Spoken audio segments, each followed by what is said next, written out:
Hello everyone and welcome to the Trading Scanner Installation Guide video tutorial. We're going to go through the steps to install the scanner onto MT4 or MT5. You would have received a download with details on that when you downloaded the scanner off the site, but let's go through it on video. It makes it much easier to understand and will hopefully get you up and running super quickly. So let's start off with a blank MT4 chart such as this. And the first thing we want to do is remove the grid, remove all the bars, and just create a blank template on which to put the scanner. So if we go down to properties, we can simply remove all the details on the chart by clicking none on all of these options here, which will leave us with a blank chart which we can then apply the scanner to. You can see there. Right. Now, what we want to do is actually load the scanner onto the MT4 platform. And the way we do this is we copy the scanner as a file, open up the data folder, and from there go into MQL form, into the indicator folder, and simply drop the scanner into the indicator folder. Copy and paste it in there and then close. What you can then do is go back to the charts, open up your navigator, right click, refresh, and that scanner will then appear here under your indicator list, at which point what we need to do is simply double click on it to bring up, let's just get rid of this, to bring up, the actual scanner settings. Okay. So let's go through from the beginning. There's just the about. In terms of common, we want to tick these top two boxes, but particularly allow DLL imports. Once you've ticked that, we can come on to the inputs. Now these inputs are completely programmable by yourselves. You can put any inputs you want to in here. The download guide does come with some suggested settings, and I'll go through. In fact, let's just load up one of the preset. So I'll put on the scanner 200 EMA settings on here.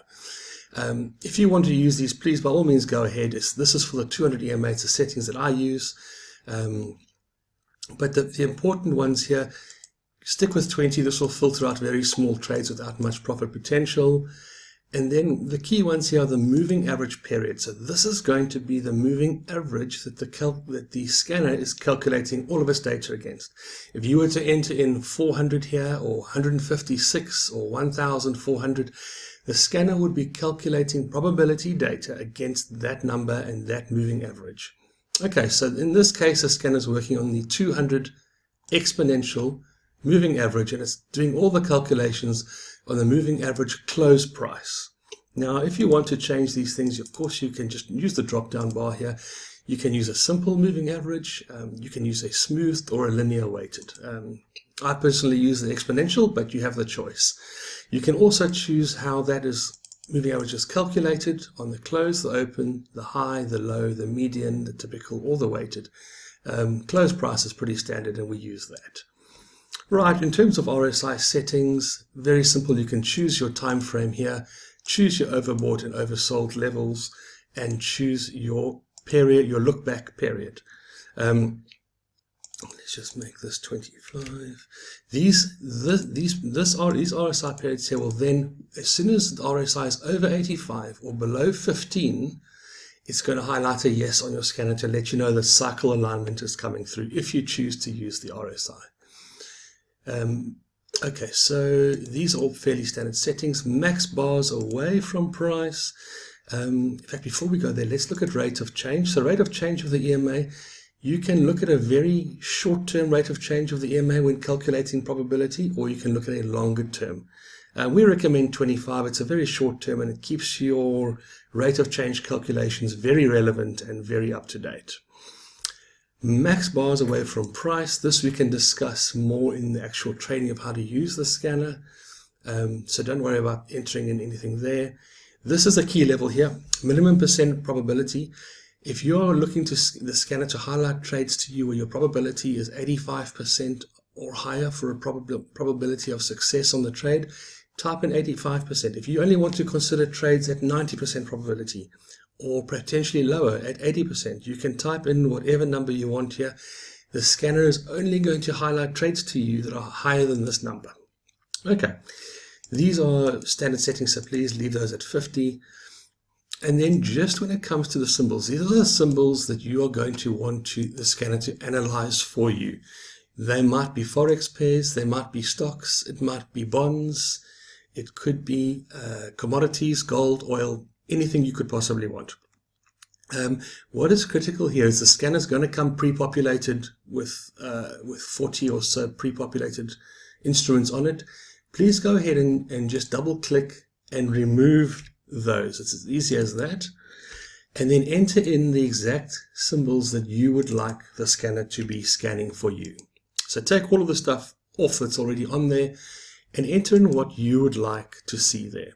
Now, it's also critical that you enter in the descriptor exactly as the broker gives it to you. So if we look at, this is Oanda, this is the Oanda descriptor. It's quite plain, it's capital letters. For the US dollar Swiss franc, it's USD CHF. I would simply type in USD CHF onto my scanner. So exactly like that.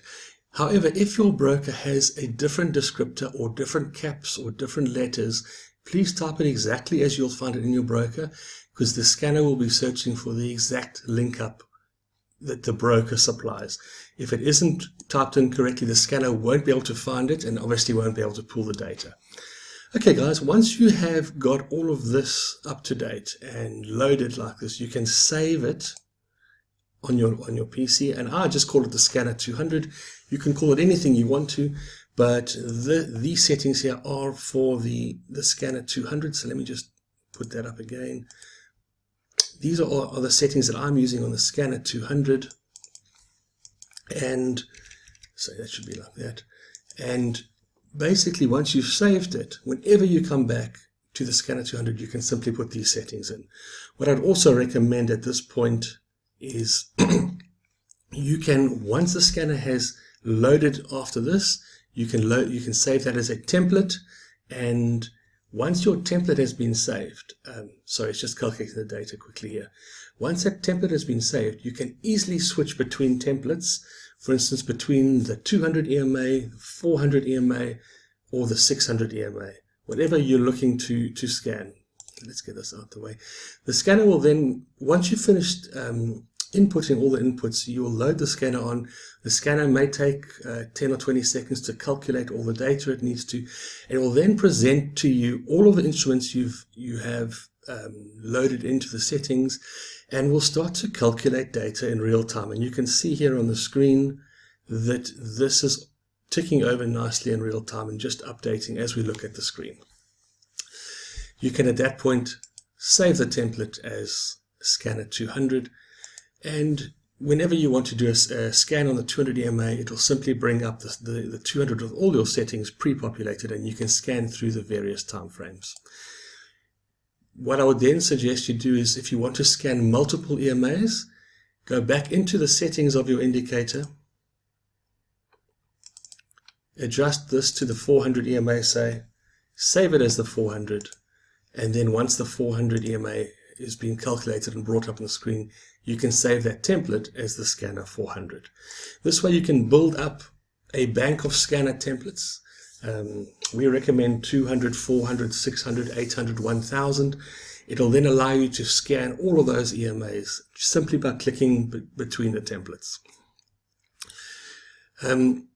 Okay guys, so that is the basic setup. Once you have done this, your EMA, your scanner will be sitting in front of you just like this.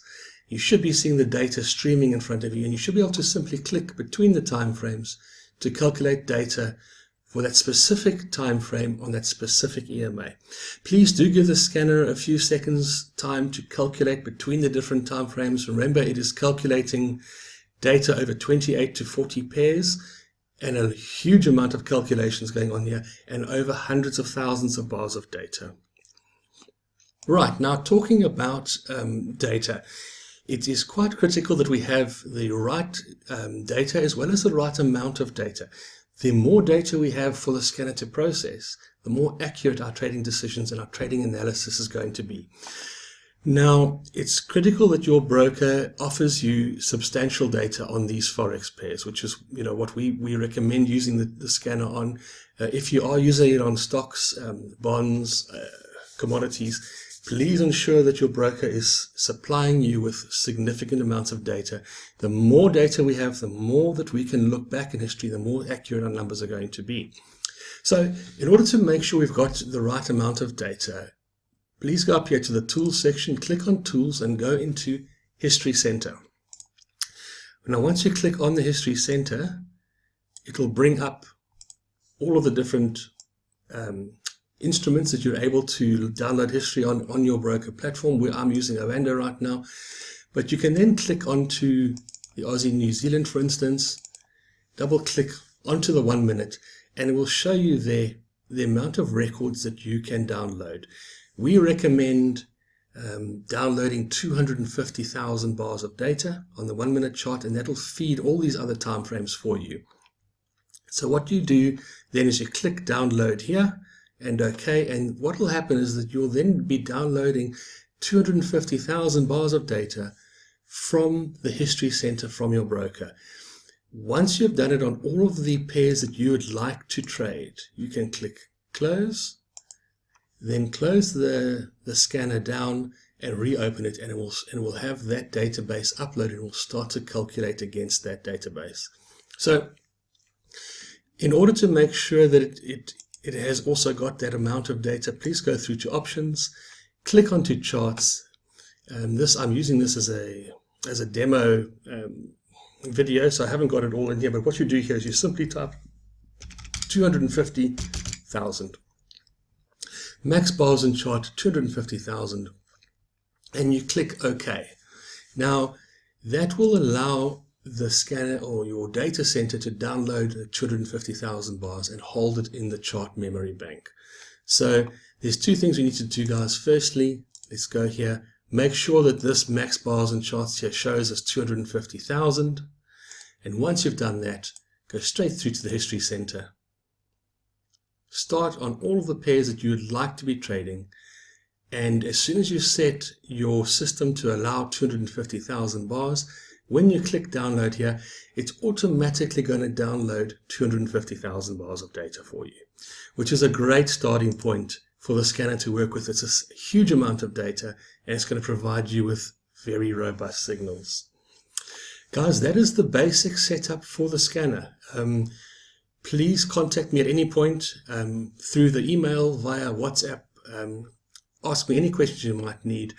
If you have gone through these steps and the scanner has not loaded, is not calculating data in real time, drop us a mail as soon as possible. We'll get back to you immediately and make sure we can troubleshoot that and get it up and running for you as quickly as possible. Guys, thanks for joining me this morning.